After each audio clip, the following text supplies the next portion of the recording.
아침 햇살이 커튼 사이로 스며들 때 난 언제나 준호의 따뜻한 체온을 먼저 느꼈어요.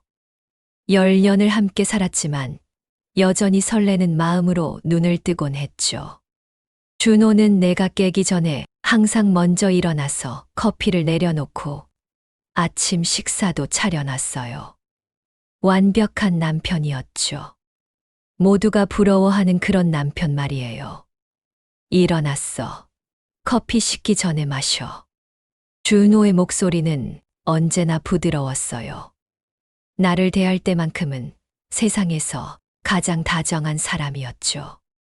회사 동료들은 준호를 철벽 과장이라고 불렀지만 집에 오면 완전히 다른 사람이 됐어요. 내게만큼은 세상 누구보다 따뜻했거든요. 고마워, 여보. 오늘도 일찍 일어났네. 응, 너 자는 거 보니까 깨우기 아까워서. 이런 평범한 대화들이 우리 부부의 일상이었죠. 결혼 10년 차, 우린 여전히 신혼부부처럼 다정했어요. 친구들은 우리를 보며 어떻게 그렇게 오래 사랑할 수 있냐고 물었죠.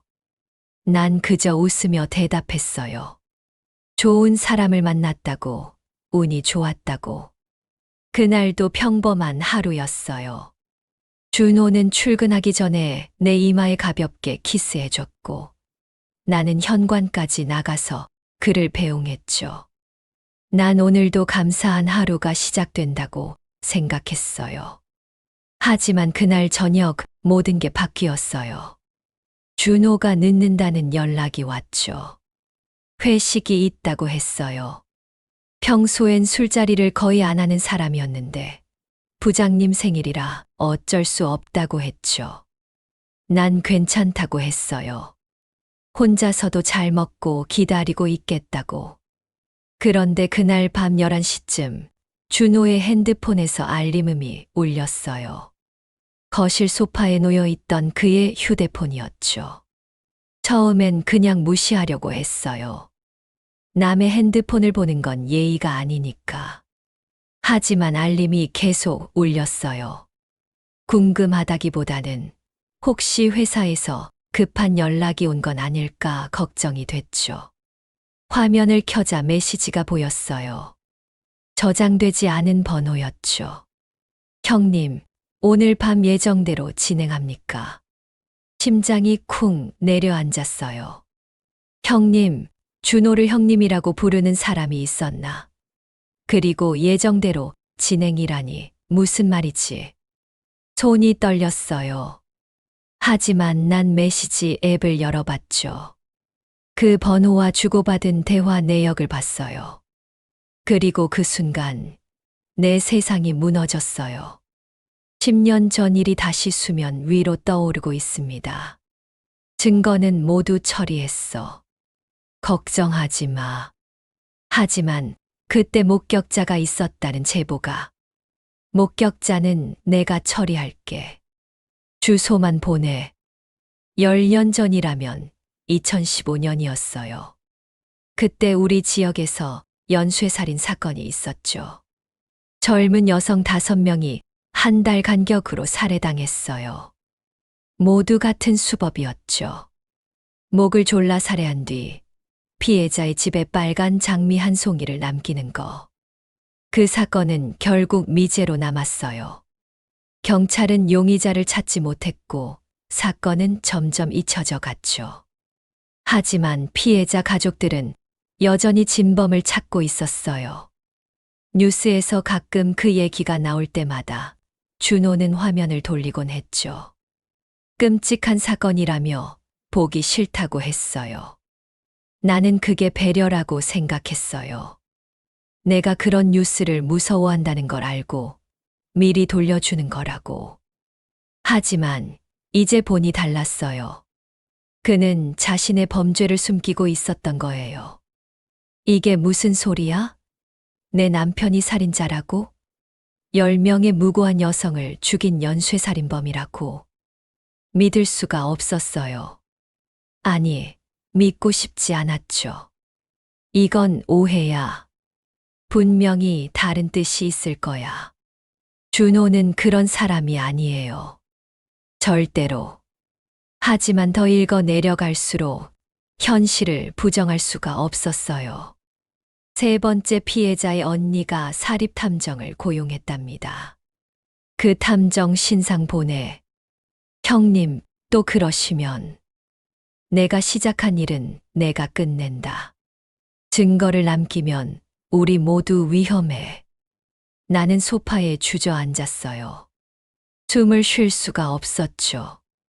10년 동안 함께 잠을 자고 밥을 먹고 사랑을 나눈 사람이 살인자였다니. 어떻게 이럴 수가 있지? 핸드폰을 원래 자리에 놓았죠.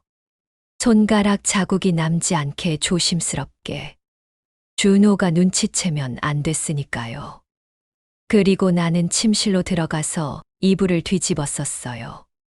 1시간 뒤 현관문이 열리는 소리가 들렸죠. 여보, 늦어서 미안해. 자고 있어. 준호의 목소리는 여전히 다정했어요. 술 냄새가 났지만 비틀거리지 않고 걸어왔죠. 침실 문을 열고 들어와서 내 이마에 키스했어요. 많이 기다렸지? 미안해. 나는 자는 척했어요. 눈을 뜨면 비명을 지를 것 같았으니까.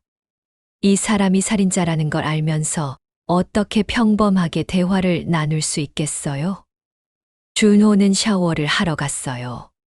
물소리가 들렸죠. 나는 이불 속에서 눈물을 흘렸어요. 소리 없이 조용히. 다음 날 아침 나는 어떻게든 평소처럼 행동하려고 애썼어요. 준호가 눈치채면 안 됐으니까. 하지만 그의 얼굴을 똑바로 쳐다볼 수가 없었죠. 어제 많이 기다렸지? 미안해. 오늘 저녁엔 일찍 올게. 응, 괜찮아. 천천히 와. 내 목소리가 떨리지 않았으면 좋겠다고 생각했어요. 다행히 준호는 눈치채지 못한 것 같았죠. 평소처럼 출근 준비를 하고 내게 키스하고 나갔어요. 준호가 나간 뒤 나는 그의 서재로 갔어요. 평소엔 절대 들어가지 않는 공간이었죠. 준호가 일하는 공간이니까 존중해줘야 한다고 생각했거든요. 하지만 이제는 달랐어요. 서재 문은 잠겨 있지 않았어요.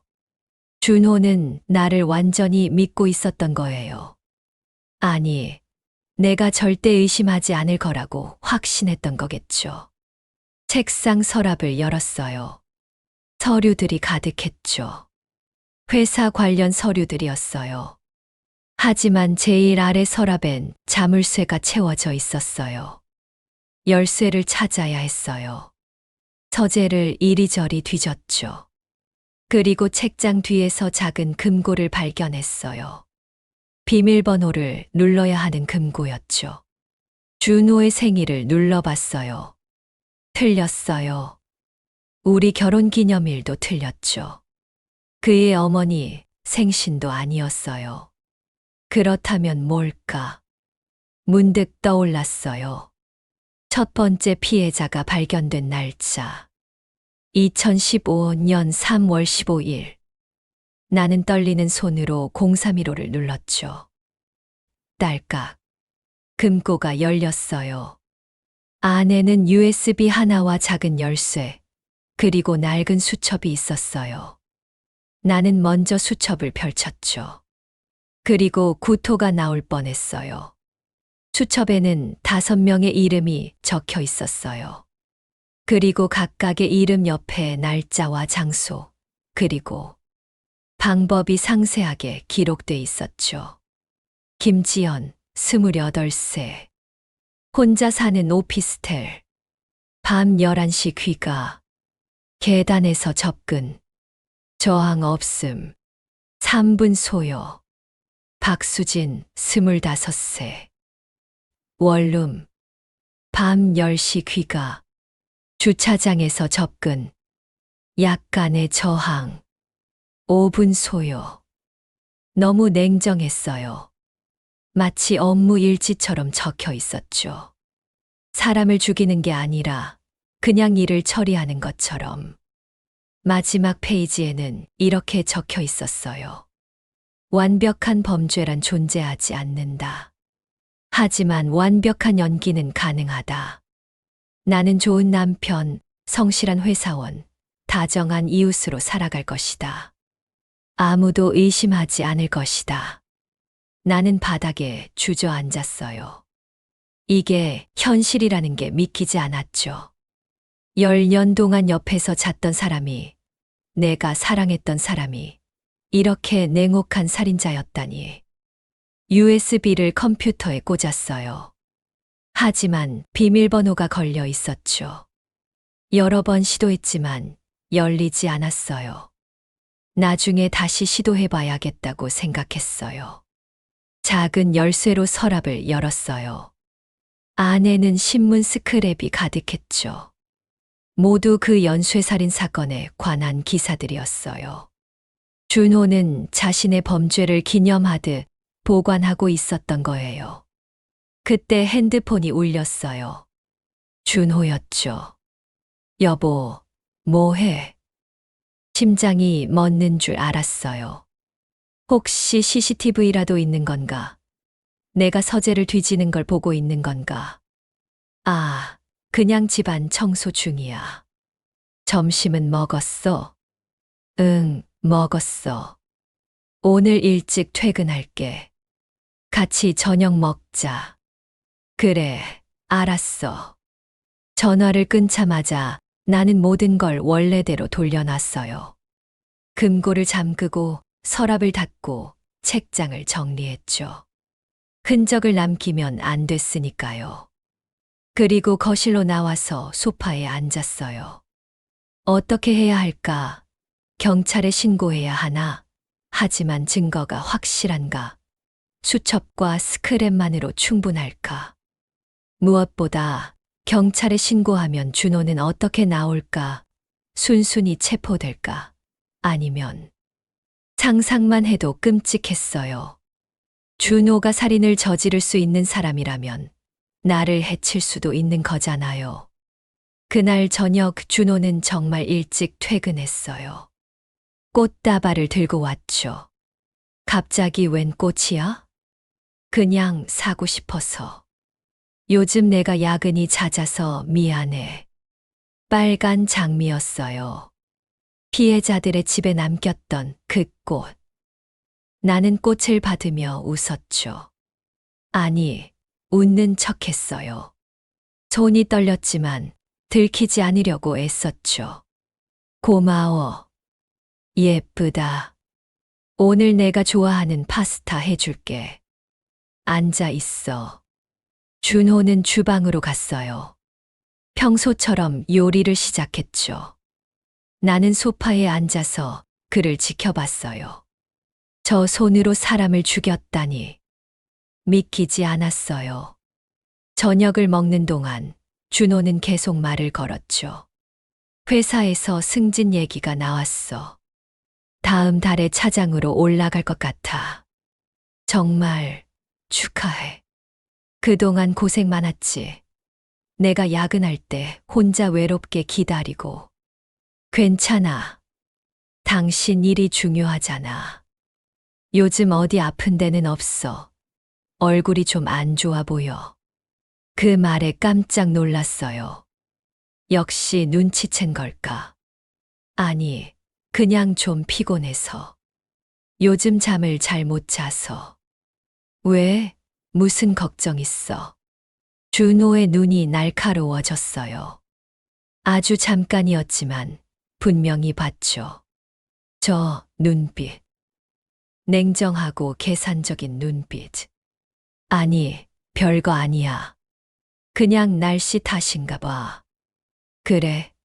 그럼 오늘은 일찍 자. 내가 안마해 줄게. 식사를 마치고 설거지를 할 때였어요. 준호가 내 뒤에서 껴안았죠. 여보, 사랑해. 그의 품이 따뜻했어요. 예전엔 이 품에 안기는 게 세상에서 제일 행복한 일이었는데 이제는 무서웠어요. 나도 사랑해. 거짓말이었죠. 사랑하는 게 아니라 두려운 거였어요. 그날 밤 침대에 누웠을 때 준호가 속삭였어요. 요즘 내가 좀 이상해. 무슨 일 있어? 심장이 쿵쾅거렸죠. 들켰나? 무슨 소리야? 아무 일도 없는데. 그래, 내 착각인가? 그냥 평소와 달리 조심스러워 보여서. 피곤해서 그런가 봐. 걱정하지 마. 준호는 내 머리를 쓰다듬었어요. 뭔가 숨기는 거 있으면 말해. 부부잖아. 비밀 없이 살아야지.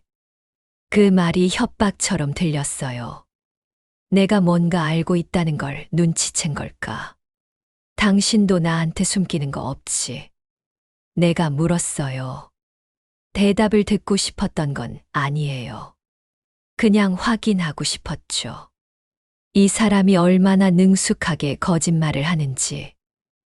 나, 없지. 내가 너한테 뭘 숨겨. 완벽한 거짓말이었어요. 조금의 망설임도 없었죠. 목소리도 안정적이었고요. 이 사람은 10년 동안 나를 속여왔고, 앞으로도 계속 속일 수 있다고 확신하고 있었어요. 그래, 나도 없어. 나도 거짓말을 했어요. 이제 우리 부부는 서로에게 거짓말을 하는 사이가 됐죠. 다음 날부터 나는 조심스럽게 움직이기 시작했어요. 준호가 출근한 뒤 다시 서재로 갔죠. USB의 비밀번호를 풀어야 했어요. 여러 조합을 시도했죠. 피해자들의 생년월일, 사건 날짜, 준호의 개인정보들. 하지만 다 틀렸어요. 그러다 문득 생각났어요. 우리가 처음 만난 날짜. 2014년 7월 22일. 첫 번째 살인이 일어나기 8개월 전이었죠. 0722를 입력했어요. USB가 열렸어요. 안에는 동영상 파일들이 있었어요. 각 파일명이 날짜로 돼 있었죠.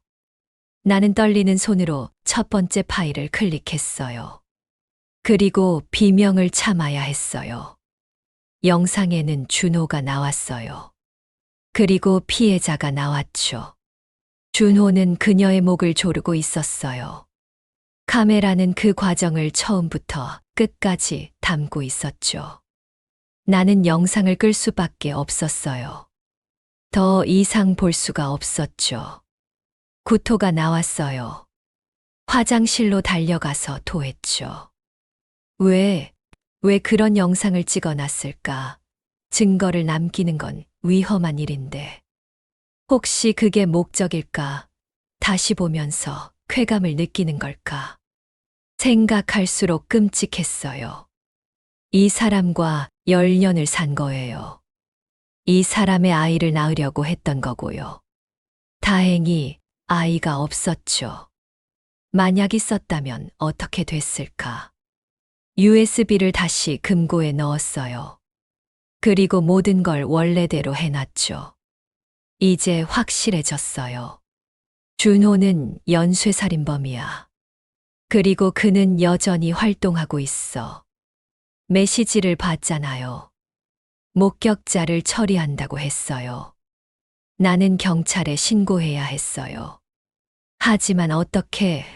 준호는 완벽한 연기자야. 증거도 잘 숨겼고. 내가 훔친 증거들이 법정에서 효력이 있을까? 게다가 위험했어요. 준호가 눈치채면 나를 죽일 수도 있어요. 그는 이미 5명을 죽였죠. 6번째가 나일 수도 있는 거예요. 며칠 동안 나는 신중하게 계획을 세웠어요. 일단 증거를 더 모아야 했죠. 그리고 안전하게 경찰에 전달할 방법을 찾아야 했어요. 그러던 어느 날 저녁 준호가 늦는다고 연락이 왔죠. 오늘 야근해야 할 것 같아. 먼저 자고 있어. 이건 기회였어요. 준호의 핸드폰을 더 자세히 봐야 했죠. 하지만 그는 핸드폰을 항상 가지고 다녔어요. 집에 두고 간 건 그날 밤이 처음이었죠. 잠깐 이상했어요. 준호가 핸드폰을 두고 갈 리가 없어요. 그는 항상 핸드폰을 확인하는 사람이었거든요. 혹시 일부러 둔 걸까? 나를 시험하려고? 소파에 놓인 핸드폰을 봤어요. 만지면 안 될 것 같았죠. 함정일 수도 있으니까. 하지만 궁금했어요. 그 메시지를 보낸 사람이 누군지 알아야 했죠. 결국 나는 핸드폰을 들었어요.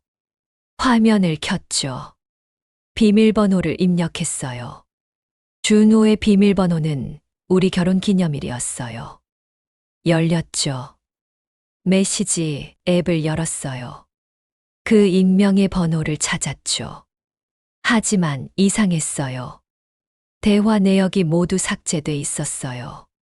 통화 기록도 봤어요. 역시 깨끗하게 정리돼 있었죠. 이건 정말 함정이었어요. 준호는 일부러 핸드폰을 두고 갔고 내가 확인할 거라고 예상했던 거예요. 그리고 모든 흔적을 지운 거죠. 나는 핸드폰을 원래 자리에 놓았어요. 그리고 침실로 갔죠. 1시간 뒤 현관문이 열렸어요. 준호였죠. 하지만 야근한다고 하지 않았나? 안 자고 있었어? 준호가 침실로 들어왔어요. 웃고 있었지만 그 눈빛은 차가웠죠. 응, 잠이 안 와서. 핸드폰 놔두고 왔더라. 확인 안 했지? 심장이 멎는 줄 알았어요. 역시 시험이었죠. 핸드폰, 거실에 있던 거. 나 몰랐어. 그래, 다행이네. 회사에서 급한 연락 올 뻔했어. 준호는 거실로 나갔어요. 그리고 한참 뒤에 돌아왔죠. 이상하네. 핸드폰 위치가 조금 달라진 것 같은데. 내가 청소하다가 옮겼나 봐. 미안해. 청소, 밤에? 아니, 낮에. 낮에 청소했어. 그렇구나. 근데 왜 거짓말해? 목소리가 낮아졌어요. 준호가 침대 옆에 섰죠. 나를 내려다봤어요. 거짓말, 무슨 소리야? 청소한 흔적이 없거든. 거실이 아침이랑 똑같아. 들켰어요. 나는 말문이 막혔죠. 요즘 내가 이상해. 뭔가 숨기는 게 있지? 준호가 침대에 앉았어요. 내 손을 잡았죠. 그 손이 차가웠어요. 나한테 비밀 있으면 말해. 부부는 솔직해야 해. 없어, 정말. 그럼 왜 내 핸드폰을 봤어? 인정할 수밖에 없었죠. 미안해. 그냥 궁금해서. 요즘 당신이 야근이 잦아서. 나를 의심한 거야? 아니, 그게 아니라. 다른 여자 있는 줄 알았어. 그 말에 오히려 안도했어요. 불륜을 의심한다고 생각하는 거였죠. 그래, 미안해. 바보 같은 짓이었어. 준호가 웃었어요. 귀엽네. 질투하는 거였어. 걱정하지 마. 나는 너밖에 없어. 그리고 그가 내 이마에 키스했죠. 앞으론 그러지 마. 알았지? 응, 알았어. 준호는 샤워를 하러 갔어요.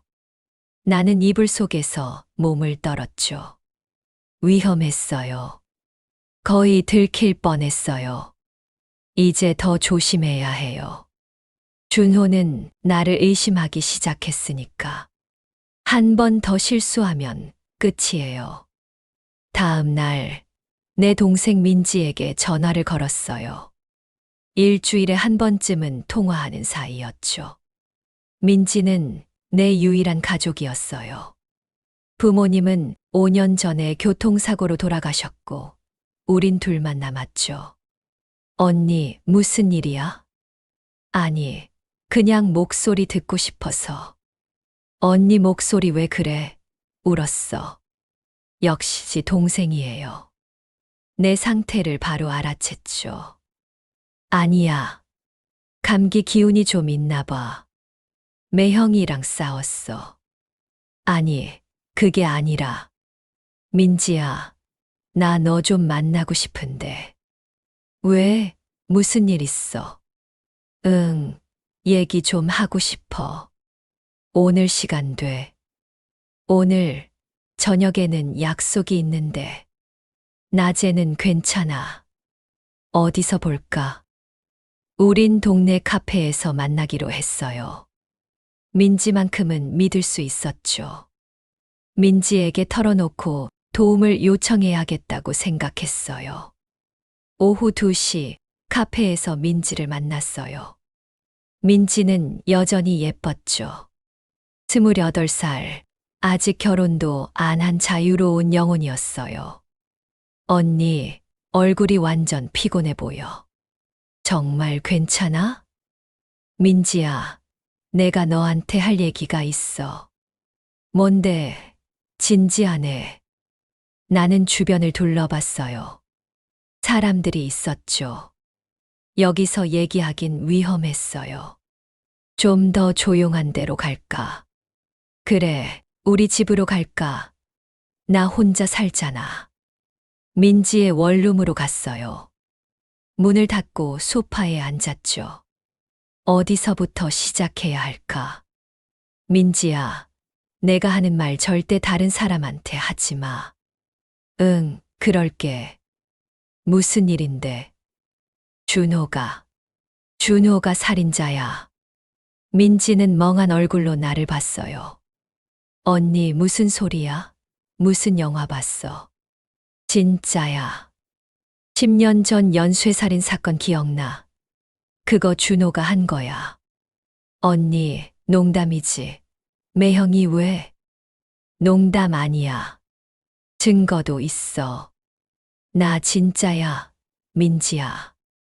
민지가 내 손을 잡았어요. 언니, 진정해. 천천히 얘기해봐. 나는 준호의 핸드폰에서 본 메시지, 서재에서 발견한 수첩, USB의 영상까지 모든 걸 털어놨어요. 말하면서도 믿기지 않았죠. 이게 현실이라는 게. 민지는 입을 벌린 채 듣고 있었어요. 그럼 10년 동안 언니는 살인자랑 산 거야? 응, 몰랐어. 전혀 몰랐어. 경찰에 신고해야지. 그게 문제야. 준호가 눈치챌까봐 무서워. 그리고 내가 불법으로 얻은 증거들이 법정에서 인정될까.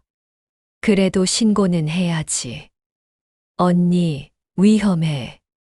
나도 알아. 그래서 내 도움이 필요해. 민지야, 내가 증거를 더 모으는 동안 내가 경찰에 익명으로 제보 좀 해줄 수 있어. 그리고 혹시 내게 무슨 일 생기면. 언니, 무슨 소리야? 무슨 일 생기긴 왜 생겨? 준호는 위험한 사람이야. 나를 죽일 수도 있어. 민지가 울기 시작했어요. 언니, 무서워. 어떡해? 괜찮아. 내가 조심할게. 일단 증거를 모아서 경찰에 넘기면 돼. 민지야, 너만 믿을 수 있어. 알았어, 언니. 내가 도와줄게. 민지가 나를 꼭 껴안았어요. 그제야 좀 안심이 됐죠. 혼자가 아니라는 게. 근데 언니, 어떻게 증거를 더 모을 건데? 준호가 만나는 사람들을 추적해야 해. 메시지를 보낸 그 사람이 누군지 알아야 해. 위험하지 않아? 위험하지. 하지만 어쩔 수 없어. 확실한 증거가 있어야 준호를 잡을 수 있으니까. 우린 계획을 세웠어요. 민지가 경찰에 익명 제보를 하고 나는 계속 증거를 모으기로 했죠. 그리고 준호가 이상한 행동을 하면 서로 연락하기로 했어요. 집에 돌아왔을 때 준호가 먼저 와 있었어요. 어디 갔다 와? 응, 민지 만나고 왔어. 민지, 무슨 일 있어? 아니, 그냥 오랜만에 보고 싶어서. 준호가 날카롭게 나를 봤죠. 요즘 민지랑 자주 만나네? 응, 그게 동생인데 가끔 봐야지. 그래. 근데 오늘 무슨 얘기했어? 그냥 일상 얘기. 남자친구 생겼다고 그러더라. 거짓말이었어요. 민지한테 남자친구 없었거든요. 그래, 좋겠네. 누군데? 회사 동료래. 다음에 소개해준대. 준호는 더 이상 묻지 않았어요. 하지만 뭔가 의심하는 눈치였죠. 저녁을 먹고 난 뒤 준호가 말했어요. 여보, 내일 출장 가야 해. 출장, 어디로? 부산. 이틀 정도 걸릴 것 같아. 이틀. 그동안 증거를 더 모을 수 있겠어요. 알았어. 조심히 다녀와. 혼자 무섭지 않아? 괜찮아. 민지한테 와 달라고 할게. 그래, 그러면 좋겠다. 민지랑 있어. 다음 날 아침, 준호는 짐을 싸서 나갔어요. 공항으로 간다고 했죠. 하지만 난 믿을 수 없었어요. 정말 출장일까? 혹시 또 다른 범죄를 계획하는 건 아닐까? 준호가 나가자마자 민지에게 전화했어요. 민지야, 준호가 부산으로 출장 간대. 이틀 동안. 진짜, 이건 기회잖아. 응, 서재를 더 뒤져봐야겠어. 그리고 준호를 미행해볼까 생각 중이야. 미행, 언니, 위험해. 알아. 하지만 확실히 해야 해. 준호가 뭘 하는지. 그럼 내가 같이 갈게. 아니야, 민지는 여기 있어. 혹시 모르니까 내가 연락 안 되면 경찰에 바로 신고해줘. 언니, 걱정 마. 조심할게. 나는 택시를 타고 공항으로 향했어요. 준호를 따라가기로 마음먹었죠. 위험했지만 진실을 알아야 했어요. 공항에 도착해서 준호를 찾았어요. 다행히 발견했죠. 그는 탑승 수속을 하고 있었어요. 정말 부산행 비행기를 타는 것 같았죠. 나도 급하게 부산행 표를 샀어요. 다른 항공사였지만 비슷한 시간대였죠. 부산에 도착해서 준호를 멀리서 따라갔어요. 그는 택시를 탔죠. 나도 다른 택시를 탔어요. 저 택시 따라가 주세요. 네, 무슨 영화 찍으세요? 아니에요, 제발요. 급해요. 기사님은 이상하다는 듯 나를 봤지만 택시를 출발시켰어요. 준호의 택시는 부산 중심가를 벗어나 외곽으로 향했어요. 점점 인적이 드문 곳으로 갔죠. 손님, 여기 뭐 있어요? 너무 외진데요. 조금만 더 가주세요. 준호의 택시가 멈췄어요. 허름한 창고 앞이었죠. 나도 조금 떨어진 곳에서 내렸어요. 준호가 창고 안으로 들어갔죠. 나는 조심스럽게 다가갔어요. 창고 옆 창문으로 안을 들여다봤죠. 그리고 경악했어요. 안에는 준호 말고 다른 사람이 있었어요. 그런데 그 사람이 민지였어요. 내 동생 민지가 거기 있었어요. 준호와 민지가 대화하고 있었죠. 창문이 닫혀 있어서 소리는 안 들렸어요. 하지만 둘의 표정이 진지했어요. 무슨 일이지? 왜 민지가 여기 있는 거야? 잠깐 이상했어요. 민지는 서울에 있다고 했어요. 아까 통화했을 때 집에 있다고 했는데 거짓말이었어요. 민지가 나한테 거짓말을 한 거예요. 심장이 빠르게 뛰었죠. 이게 무슨 상황이지? 그때 준호와 민지가 웃었어요. 둘이 함께 웃었죠. 마치 오랜 친구처럼. 나는 뒤로 물러섰어요. 숨이 막혔죠. 민지가 준호와 아는 사이였어. 그것도 내가 모르게. 전화기를 꺼내서 창고를 촬영했어요.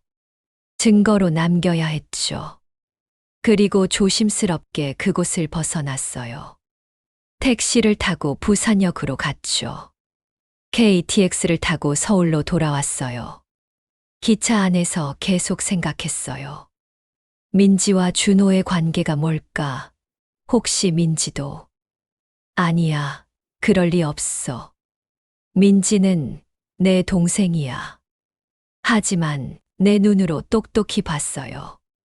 둘이 친한 사이였죠. 서울에 도착해서 민지에게 전화했어요. 민지야, 뭐해? 나 집에 있어. 언니는? 거짓말이었어요. 민지는 지금 부산에 있죠. 나도 집에 있어. 근데 민지야, 나 너 만나고 싶은데.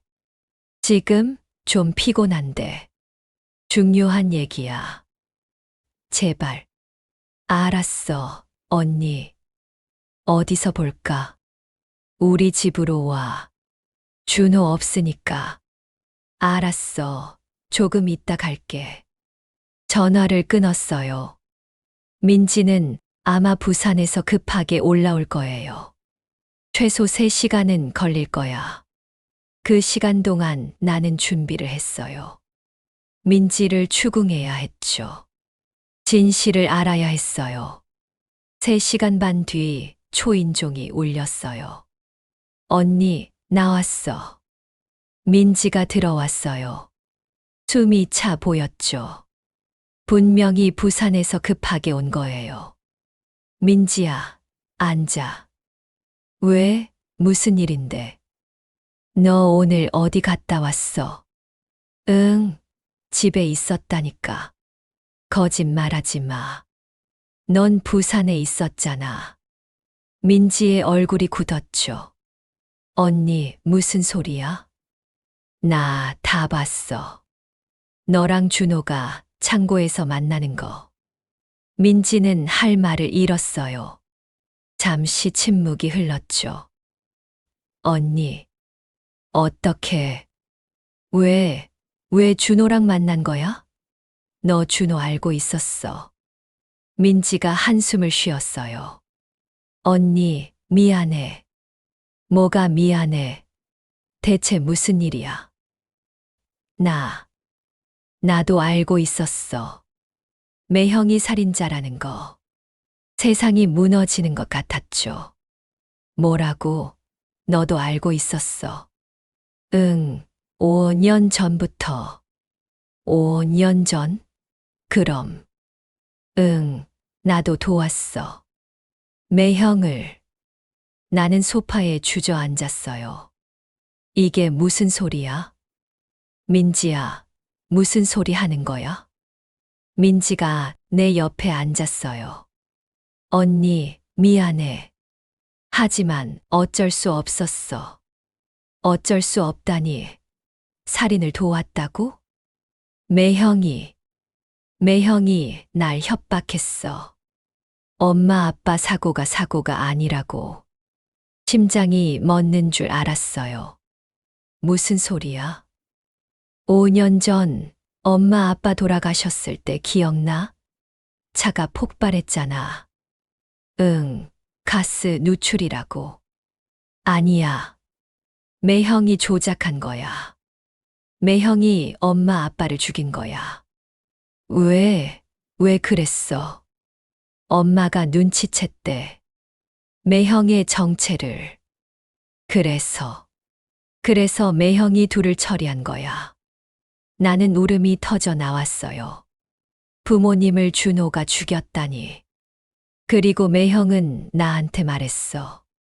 언니한테 말하면 언니도 죽이겠다고. 그래서 어쩔 수 없이 도왔어. 도왔다는 게 뭘 도운 거야? 증거인멸, 알리바이 만들기, 목격자 찾기. 매형이 시키는 대로 다 했어. 민지야, 미안해, 언니. 하지만 난 언니를 지키고 싶었어. 매형은 진짜 위험한 사람이야. 언니를 죽이는 건 일도 아니야. 나는 민지를 봤어요. 내 동생이 이렇게 변해버렸죠. 그럼 오늘 부산에서 만난 건? 언니가 눈치챘다는 걸 매형한테 말했어. 그래서 매형이 날 부른 거야. 뭐라고 했는데? 매형이 언니를 처리하려고 해. 온몸이 얼어붙었죠. 처리한다고? 응. 언니가 너무 많이 알아버렸대. 이제 언니가 위험하대. 그럼 너도 동의한 거야? 나를 죽이는 거. 아니야. 나는 반대했어. 하지만 매형이 듣지 않았어. 민지가 울었어요. 언니, 도망가야 해. 빨리. 도망가. 어디로? 어디든 매형한테서 멀리. 민지야, 우린 경찰에 가야 해. 이제 끝내야 해. 안 돼. 매형은 경찰도 어떻게 할 수 있어. 그래도 가만히 있을 순 없잖아. 그때 현관문이 열렸어요. 그럴 필요 없어. 준호였어요. 준호가 집에 들어왔죠. 손에 뭔가를 들고 있었어요. 여보, 출장은 취소됐어. 급한 일이 생겼거든. 준호의 눈빛이 차가웠어요. 완전히 다른 사람이었죠. 준호. 많이 알게 됐더라. 똑똑한 내 아내. 준호가 다가왔어요. 민지가 내 앞을 막아섰죠. 매형, 제발. 민지야, 비켜. 넌 내 역할 다 했어. 매형, 언니는 이제 위험해. 너도 알잖아. 이렇게 될 줄. 준호가 들고 있던 걸 봤어요. 밧줄이었죠. 준호, 정신 차려. 이러지 마. 난 너무 정신이 또렷해. 오히려 너야. 왜 그냥 모르는 척하지 못했어? 우린 행복했잖아. 행복, 살인자랑 산 게 행복이야? 그게 뭐 어때서? 난 너한테 잘했잖아. 10년 동안 단 한 번도 널 힘들게 한 적 없어. 내 부모님을 죽였잖아. 준호가 웃었어요. 냉소적인 웃음이었죠. 그건 어쩔 수 없었어. 내 엄마가 내 서재를 뒤졌거든. 꼭 너처럼. 미친놈. 미쳤다고. 그럴 수도 있지. 하지만 난 지금까지 잘 살았어. 아무도 의심하지 않았어. 너만 빼고. 준호가 한 걸음 다가왔어요. 이제 끝내자. 고통스럽지 않게 해줄게. 안 돼. 민지가 소리쳤어요. 그리고 준호를 밀쳤죠. 언니, 도망가. 나는 현관으로 달려갔어요. 하지만 준호가 더 빨랐죠. 그가 내 팔을 잡았어요. 어딜 가려고? 놔줘. 민지가 준호의 등을 때렸어요. 매형, 놔줘. 언니, 놔줘. 준호가 뒤돌아서서 민지를 밀쳤죠. 민지가 바닥에 넘어졌어요. 민지까지 처리해야겠네. 이제 쓸모 없어졌으니까. 뭐라고? 민지가 놀란 얼굴로 준호를 봤어요. 5년 동안 잘 이용했어. 고마웠어, 민지야. 매형, 날 죽일 거야? 당연하지. 넌 이제 증인이야. 없애야지. 민지가 울었어요. 나는 매형을 도왔는데. 그래서 더 위험해. 넌 너무 많이 알아. 준호가 민지에게로 다가갔어요. 나는 기회를 봤죠. 현관으로 뛰어나갔어요. 언니. 민지의 비명이 들렸어요. 하지만 멈출 수 없었죠. 지금은 살아야 했어요. 계단을 내려가면서 경찰에 전화했어요. 여보세요? 살인자가 있어요. 우리 집에. 주소를 말했죠. 그리고 계속 달렸어요. 건물 밖으로 나왔어요. 사람들이 있었죠. 안전했어요. 하지만 민지는 괜찮을까? 경찰차 사이렌 소리가 들렸어요. 가까워지고 있었죠. 나는 건물 입구에서 기다렸어요. 경찰이 도착하길. 5분 후 경찰차 3대가 도착했어요. 신고하신 분이세요? 네, 제 남편이 살인자예요. 그리고 제 동생이 위험해요. 경찰들이 건물 안으로 뛰어 들어갔어요. 나도 따라 들어갔죠. 우리 집 문이 열려 있었어요. 안으로 들어가자 민지가 바닥에 쓰러져 있었죠. 민지야. 달려가서 민지를 흔들었어요. 숨을 쉬고 있었어요. 다행이야. 기절한 것 같습니다. 앰뷸런스 불렀습니다. 경찰이 말했어요. 그럼 제 남편은요? 남편분은 안 보이는데요. 준호가 없었어요. 도망친 거야. 저기 발코니 창문이 열려 있습니다. 경찰이 외쳤어요. 준호가 발코니로 도망친 거였죠. 추적팀 보내겠습니다. 부인, 일단 진술 좀 해주시겠습니까? 나는 경찰서에서 모든 걸 진술했어요. 준호의 살인, 부모님의 죽음, 민지의 협력, 모든 것을. 증거로 USB와 수첩의 위치를 알려줬어요. 경찰은 즉시 집에 가서 압수했죠. 민지는 병원에 실려갔어요.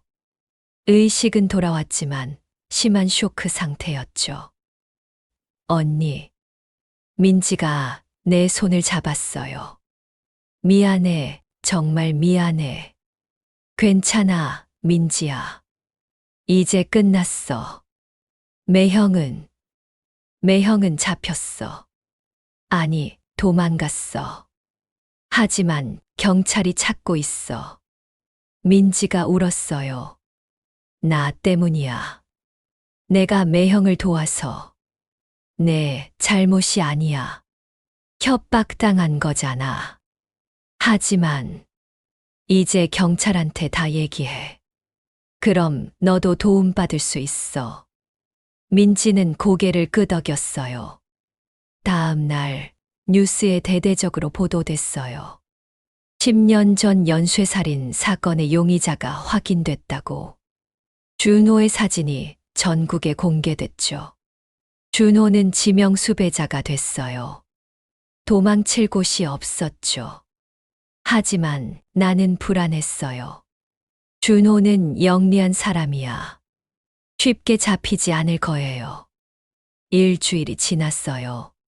준호는 여전히 잡히지 않았죠. 경찰은 전국을 수색했지만 흔적을 찾지 못했어요. 나는 민지와 함께 임시 숙소에 머물렀어요. 경찰이 보호해줬죠. 준호가 우리를 노릴 수 있으니까. 민지는 경찰 조사를 받았어요. 하지만 협박받았다는 정황이 인정돼서 기소는 유예됐죠. 대신 보호 관찰을 받기로 했어요. 언니, 무서워. 매형이 나타날 것 같아. 민지는 매일 악몽에 시달렸어요. 준호가 나타나서 자기를 죽이는 꿈을 꾼다고 했죠. 괜찮아. 경찰이 지키고 있어.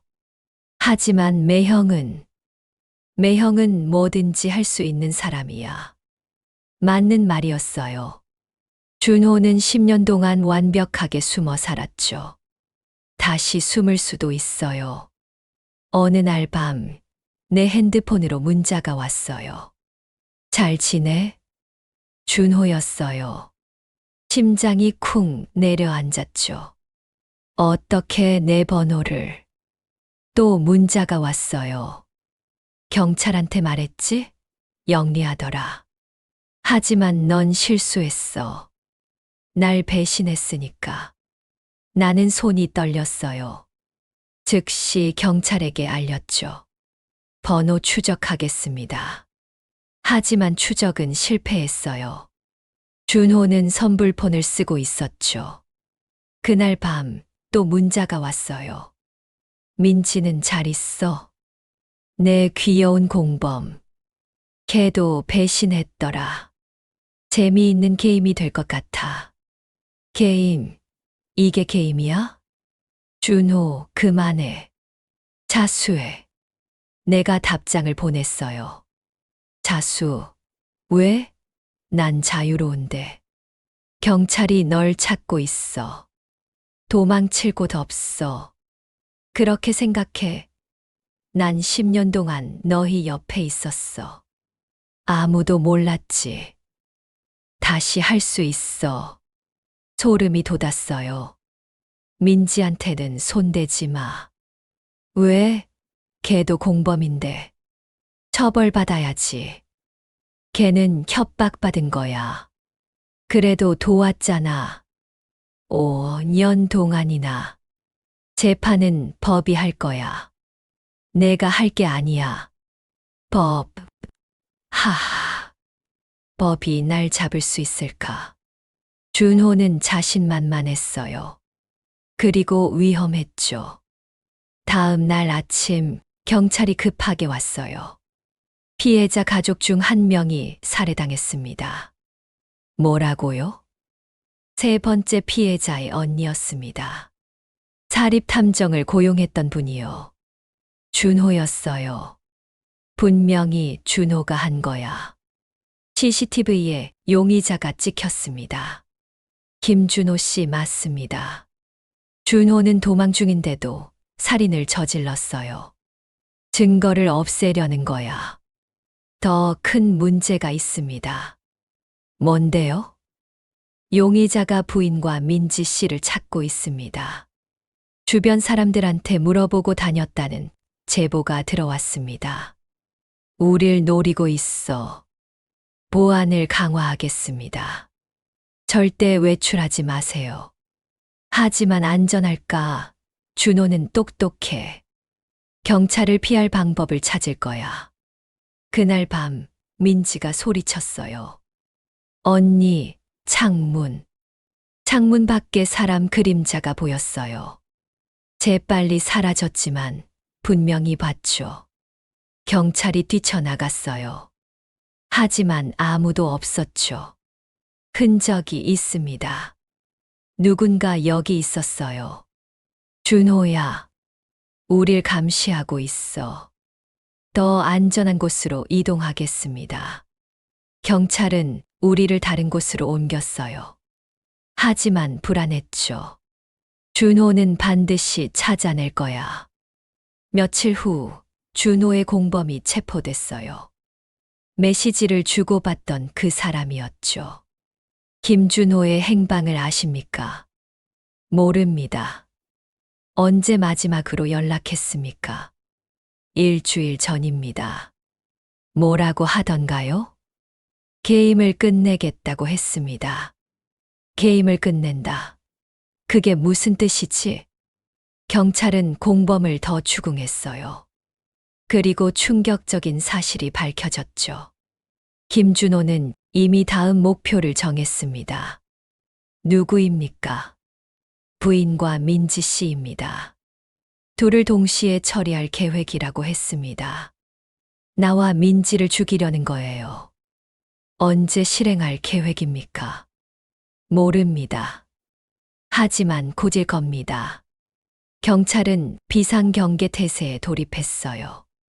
하지만 준호가 언제 나타날지 몰랐죠. 일주일이 더 지났어요.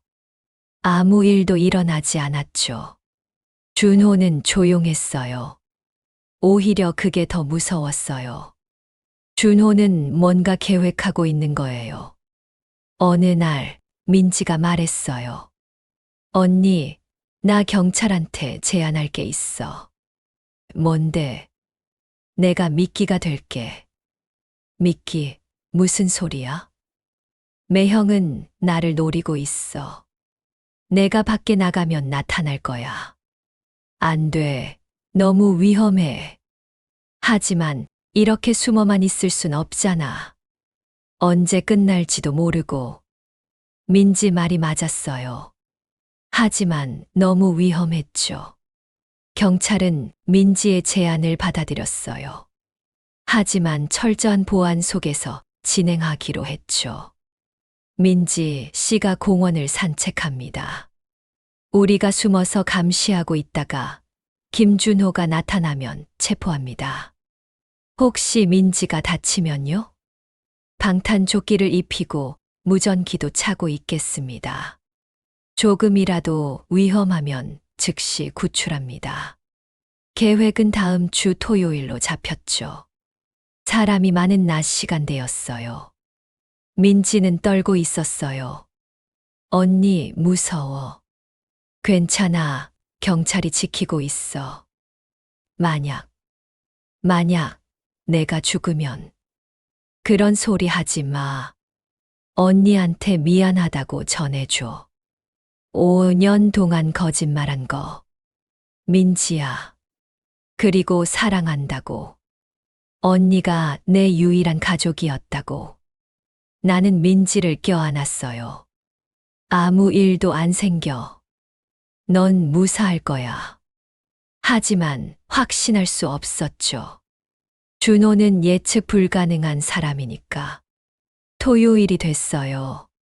민지는 공원으로 갔죠. 나는 경찰차 안에서 지켜봤어요. 민지가 벤치에 앉았어요. 책을 읽는 척했죠. 하지만 떨고 있는 게 보였어요. 1시간이 지났어요. 아무 일도 없었죠. 2시간이 지났어요. 여전히 조용했고요. 나타나지 않는 것 같습니다. 경찰이 말했어요. 그때였어요. 한 남자가 민지에게 다가갔죠. 저 남자. 경찰이 긴장했어요. 하지만 그 남자는 그냥 지나갔어요. 계속 기다렸죠. 하지만 준호는 나타나지 않았어요. 해가 지기 시작했어요. 작전은 실패한 것 같았죠. 철수합니다. 민지 씨, 돌아오세요. 경찰이 무전으로 말했어요. 민지가 일어섰어요. 공원을 나왔죠. 그때 뒤에서 누군가 나타났어요. 준호였어요. 민지야. 준호가 민지의 어깨를 잡았어요. 매형. 오랜만이네. 경찰들이 뛰어나갔어요. 움직이지 마. 손 들어. 하지만 준호는 웃고 있었죠. 늦었어. 준호가 뭔가를 민지한테 보여줬어요. 작은 리모컨이었죠. 이거 누르면 폭탄이 터져. 여기 있는 사람들 다 죽어. 거짓말. 진짜야. 내가 여기저기 설치했거든. 공원 곳곳에. 경찰이 멈췄어요. 김준호, 진정해. 우리 대화로 풀자. 대화. 이미 늦었어. 게임은 끝났어. 준호가 민지를 끌고 갔어요. 따라오면 터뜨린다. 경찰은 어쩔 수 없이 거리를 뒀죠. 나는 차에서 뛰어내렸어요. 준호, 나야. 준호가 멈췄어요. 나를 봤죠. 여보, 왔구나. 민지 놔줘. 내가 원하는 건 나잖아. 맞아. 널 원해. 하지만 민지도 필요해. 둘 다 끝내야 하니까. 왜 이래? 우린 행복했잖아. 행복. 넌 날 배신했어. 경찰한테 고자질했잖아. 당연하지. 넌 살인자야. 그게 뭐 어때서? 난 너한테만큼은 좋은 남편이었어. 준호가 소리쳤죠. 넌 나를 있는 그대로 사랑했어야 해. 살인자를 어떻게 사랑해? 그럼 처음부터 사랑한 적 없었네. 연기했던 거지. 준호의 눈에 눈물이 맺혔어요. 하지만 그 눈은 여전히 차가웠죠. 미안해, 여보. 이제 끝내야 해. 준호가 리모컨을 들었어요. 안 돼. 나는 준호에게 달려갔어요. 그 순간 총소리가 울렸죠. 준호가 쓰러졌어요. 경찰 저격수가 쏜 거였어요. 리모컨이 바닥에 떨어졌죠. 나는 재빨리 집어들었어요. 민지야. 민지는 충격받은 얼굴로 서 있었어요. 준호는 바닥에 누워 있었죠. 피를 흘리고 있었어요. 준호가 나를 봤어요. 미안해. 사랑했어. 거짓말. 진심이야. 너만은 진심이었어. 준호의 눈이 감겼어요. 앰뷸런스가 도착했어요. 하지만 너무 늦었죠. 준호는 그 자리에서 죽었어요. 6개월이 지났어요. 재판이 끝났죠. 준호는 이미 죽었지만 그의 범죄는 모두 밝혀졌어요. 5명의 피해자, 내 부모님, 그리고 사립탐정까지. 총 8명을 죽인 연쇄살인범이었죠. 민지는 협박받았다는 게 인정돼서 집행유예를 받았어요. 하지만 죄책감에 시달리고 있죠. 정신과 치료를 받고 있어요. 언니, 나 때문에 미안해. 민지는 아직도 그 말을 반복해요. 내 잘못이 아니야. 하지만 이제 잊자. 우리 새로 시작하자. 민지는 고개를 끄덕였어요. 나는 이사를 갔어요. 준호와 살던 집을 떠났죠. 그곳엔 너무 많은 기억이 남아 있었거든요. 새 집에서 새 삶을 시작했어요. 이혼은 준호가 죽어서 자동으로 처리됐죠. 가끔 준호가 꿈에 나타나요. 웃고 있는 모습으로. 예전의 다정한 모습으로. 그럴 때마다 혼란스러워요. 그 사랑이 진짜였을까? 아니면 전부 거짓이었을까? 준호는 마지막 순간에 사랑한다고 말했어요. 그게 진심이었을까? 아마 영원히 알 수 없을 거예요. 하지만 한 가지는 확실해요. 나는 살아남았어요. 그리고 앞으로 나아가고 있죠. 민지도 조금씩 회복하고 있어요. 우린 서로에게 의지하며 살아가고 있죠. 어느 날 민지가 말했어요. 언니, 우리 다시는 비밀 안 가지기로 하자. 응, 약속해. 우린 약속을 지켰어요. 이제 우린 서로에게 솔직해요. 그게 우리가 준호에게서 배운 거예요. 거짓말과 비밀은 결국 모두를 파괴한다는 것. 오늘도 해가 뜬다. 새로운 하루가 시작된다. 나는 살아있다. 그리고 계속 살아갈 것이다. 준호 없이, 두려움 없이, 진실과 함께